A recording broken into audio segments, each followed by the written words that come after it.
우리는 지금 부활 이후에 일어난 사건에 대해서 한 주간 동안 말씀을 보았습니다. 오늘은 그 5번째 시간입니다. 예수님이 부활하신 이후에 먼저 제자들을 찾으셨습니다. 이미 부활하셨을 때에 무드물가를 찾았던 여인들에게 먼저 만나 주셨고, 그리고 제자들을 만나 주셨습니다.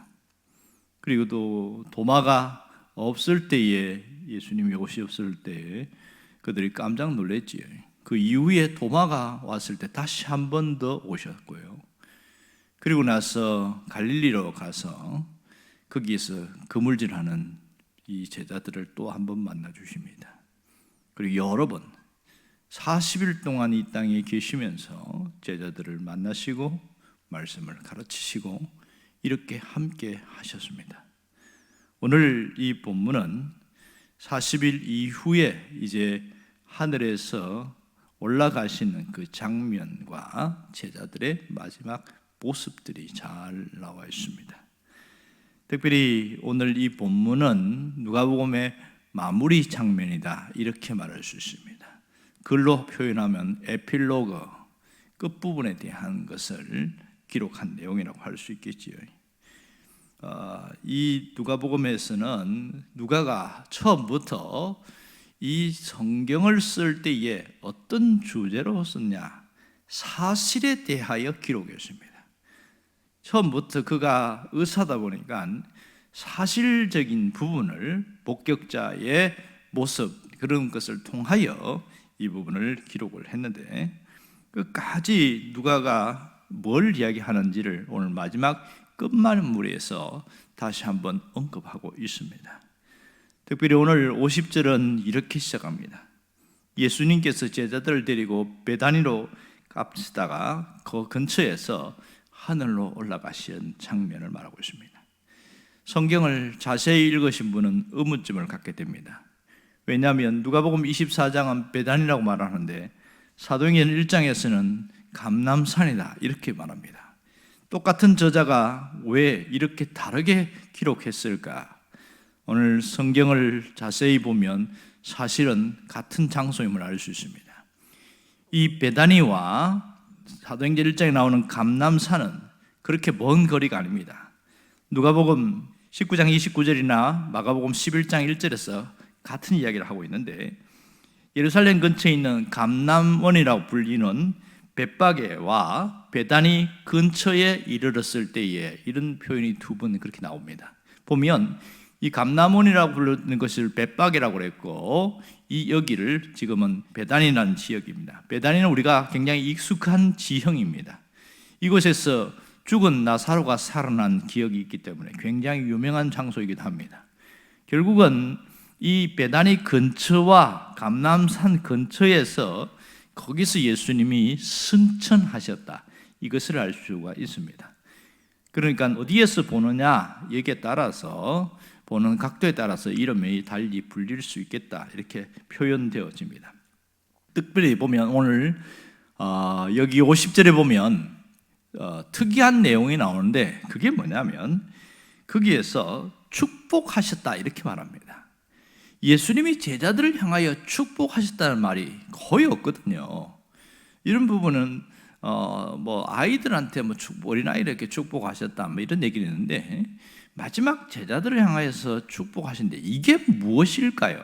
도대체 승천하시기 직전에 축복하신 내용은 어떤 의미를 담고 있느냐는 겁니다. 이 성경학자들은 제사장의 축복의 내용과 같다, 이렇게 표현을 합니다. 그러니까 제사장이 손을 들고 성전에서 축복하는 내용, 그것을 알 수 있습니다. 누가는 상당히 특이하게 누가복음 1장에서 사가랴가 백성들을 향하여 축복하는 장면을 소개하고, 마지막 24장에서 예수님이 제자들에게 축복하는 장면을 소개하고 있습니다.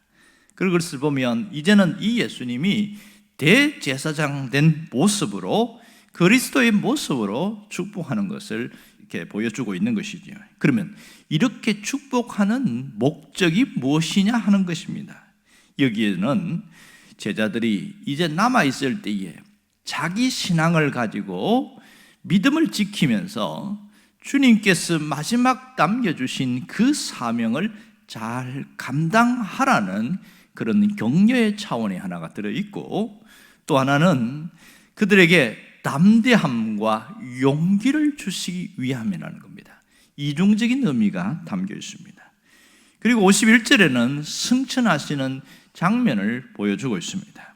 축복하신 이후에 하늘로 올라가시는 그 모습입니다. 예수님이 승천하신 모습을 보여주는 이유가 어디 있을까? 이런 생각을 하게 되어집니다. 자, 예수님이 승천하시는 것을 통해서 무엇을 보여주고 있습니까? 그분이 하나님이심을 스스로 보여주고 계신 것이지요. 승천하신 장면을 통해서 정말 메시아로 오셨다가 하나님의 본래의 자리로 가시는구나, 이걸 보여줍니다. 예수님의 승천 사역은 지상에서 사역의 마지막 부분이라고 할 수 있습니다. 그리고 이 제자들에게는 복음을 전하는 복음의 증인으로서의 새로운 출발이기도 합니다. 오늘 승천하신 예수님을 본 제자들이 어떤 반응을 보였습니까? 사도행전과 여기에서 나오는 반응이 조금씩 다르기는 합니다. 사도행전에서는 하늘 쳐다보고 그렇게 가만히 있을 때 너희들이 어찌하여 하늘을 보느냐 이러면서 천사가 하는 말이 나오는데, 여기에서는 전혀 다른 반응입니다. 53절에 보면 늘 성전에서 하나님을 찬송하니라 이렇게 하면서 중간 과정을 생략하고 그들이 어떠한 삶을 살았는지에 대하여만 보여주고 있습니다. 결국은 이 제자들은 예수님의 승천과, 그러니까 축복과 승천 장면을 통하여 갖게 된 것은 믿음입니다. 어떤 믿음이냐면 확신적 믿음입니다. 그들이 정말 부활하신 것에 대해서 흔들림이 없을 뿐만 아니라 우리에게 무엇을 남기고 가셨는지, 무엇을 하길 원하셨는지 분명한 그 사명과 확신을 갖고 살아가게 된 것입니다. 그것이 있었기에 그들은 그 다음에 일어나는 핍박이나 어려움에도 조금도 굴하지 않고 자기 생명을 주를 위하여 바치는데 아까워하지 아니했다, 이것을 알 수가 있습니다. 오늘 여기에 주목할 것은 그들이 큰 기쁨으로 예루살렘에 돌아갔다는 것을 주목해야 됩니다.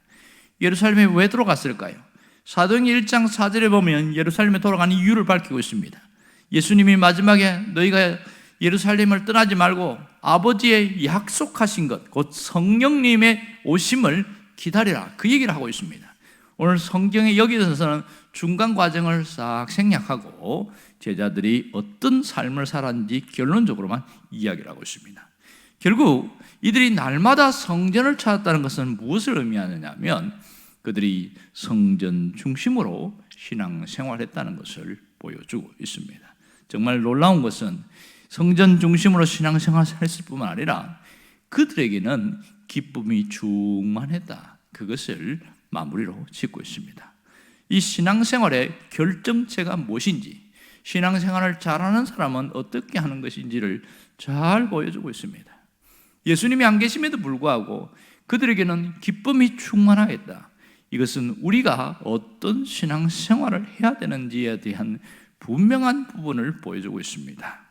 오늘 이 제자들에게 특별히 부활의 확실성, 부활의 증거와 함께 그들이 믿음의 자리에 서서 이제는 증인의 삶을 살아가는데 그들이 조금도 두려움이 없었다는 것을 눈여겨봐야 합니다.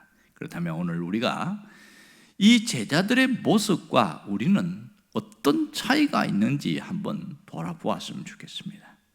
이 제자들이 부활하신 예수님을 보고 부활에 대한 확실성을 믿었어요. 그리고 늘 주님이 말씀하신 대로 따라가려고 애를 쓰고 있습니다. 그런데 신앙을 따라가는 부활하신 주님을 성경을 통하여 배웠고 믿는 우리는 어떤 모습으로 신앙생활을 하고 있느냐는 겁니다. 과연 이들처럼 그 부활의 뜨거움과 기쁨이 있느냐는 겁니다. 늘 이들처럼 교회 중심적으로 살아가는 신앙생활이 계속 반복되고 있는가, 그런 것들을 한번 돌아봐야 됩니다. 오늘 이 자리에 계신 분들은 늘 이런 부분들이 가까워지려고 애를 쓰고 있지만 가끔 교회 안에 보면 믿음과 생활이 분리되어 있는 분들이 종종 나타납니다. 그래서 늘 갈등과 고민이 많아요. 예배당에 올 때는 하나님이 자기 죄를 책망하는 것 같고 늘 죄인된 모습으로 왔다가 밖을 나가면 자신이 그리스도인인지 아닌지 분간할 수 없을 만큼 그런 삶을 살아가고 있어요. 그리고 이중적인 삶이 양심을 찌르니까 신앙생활 자체가 행복하지가 않은 겁니다. 그런 것이 반복되다 보면 이제는 그냥 그런가 하고 살아가 버려요. 그런가 하고 전혀 양심의 가책도 없어져 버립니다. 그것이 신앙생활인 줄 알고 살아가요. 안타까운 일이지요. 진짜 신앙생활이 무엇인지를 알아야 됩니다. 똑같은 참기름을 먹어도 순 참기름을 먹어야 맛을 아는데 가짜 참기름을 먹고 참기름이 왜 이러냐 이러는 사람과 똑같은 모습이지. 우리가 흔들리지 않아야 될 신앙의 뿌리는 확신적 믿음입니다. 확신적 믿음. 그것이 굳게 뿌리 박혀 있는 사람은요, 시련은 있어도 좌절은 없습니다.